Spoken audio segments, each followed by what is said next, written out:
ఏంటి ఇంతకీ రెండు అంటే? మేలు చేసిన వారు, కీడు చేసిన వారు. మేలు చేయటం అంటే సమాజానికి వాక్యం చెప్పినోడు సమాజానికి ఏం చేశాడు? మేలు చేశాడు. దేవుడి గురించి చెప్పినోడు సమాజానికి ఏం చేశాడు? మేలు చేశాడు. దేవుడి పేరట ధర్మకార్యాలు చేసినోడు సమాజానికి ఏం చేశాడు? మేలు చేశాడు. అంతే కదండి. అబద్ధాలు ఆడొద్దు అన్నాడు అంటే సమాజానికి మా అబద్ధం ఆడలేదంటే మనం ఏం చేస్తున్నాం? మేలు చేస్తున్నాం. మనం అబద్ధం ఆడలేదు అనుకోండి, ఎవడో నష్టపోడు.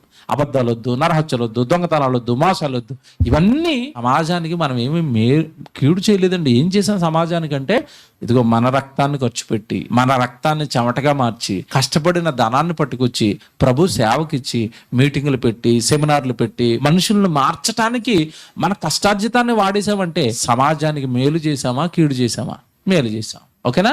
ఈ మేలు చేసిన వారు ఒక పక్క, సమాజానికి కీడు చేసిన వాళ్ళు అంటే సమాజాన్ని పాడు చేసిన వాళ్ళు, సమాజాన్ని దేవుని వైపు మళ్ళకుండా భయంకరమైన చేష్టల వైపు మళ్లించిన వాళ్ళు, సమాజానికి కీడు చేసిన వాళ్ళు అంటే ఈ రోజున్న సినిమా స్టార్స్ అందరూ మేలు చేస్తున్నారా, కీడు చేస్తున్నారు చెప్పండి? కీడు. సినిమా వాళ్ళు కీడు చేస్తున్నారు, టీవీ వాళ్ళు కీడు, రాజకీయ నాయకులు కీడు. మీరు ఏ వ్యవస్థ తీసుకోండి, ఈరోజు వ్యవస్థలన్నీ ఏమైపోయినాయి చెప్పండి? కీడే, పాడైపోయినాయి కదండి.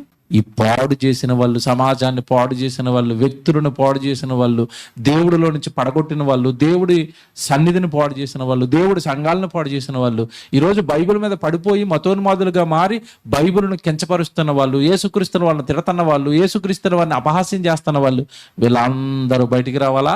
నేను బాగా భయపడిపోయేది ఎవరి గురించో తెలుసండి? మతోన్మాదుల గురించి అండి. ఆడు తెల్లారు లేస్తే ఎవరిని తిడతాడు? యేసుప్రభుని తిడతాడు. తెల్లారు లేస్తే బైబిల్ని తిడతాడు. తెల్లారు లేస్తే మరియమ్మని తిడతారు. తెల్లవారు లేస్తే యేసుప్రభు శిలువయాగాన్ని అపహాస్యం చేస్తున్నారా? ఇప్పుడు మాట్లాడగనా? అసలు బతకనోడికే గజ గజ గజ గజ కాళ్ళు ఉనుగుతుంటే వెనకాల లైన్ లో యేసుప్రభు తిట్టినోడికి అడిగి ఎలాగుంటో చెప్పాలా?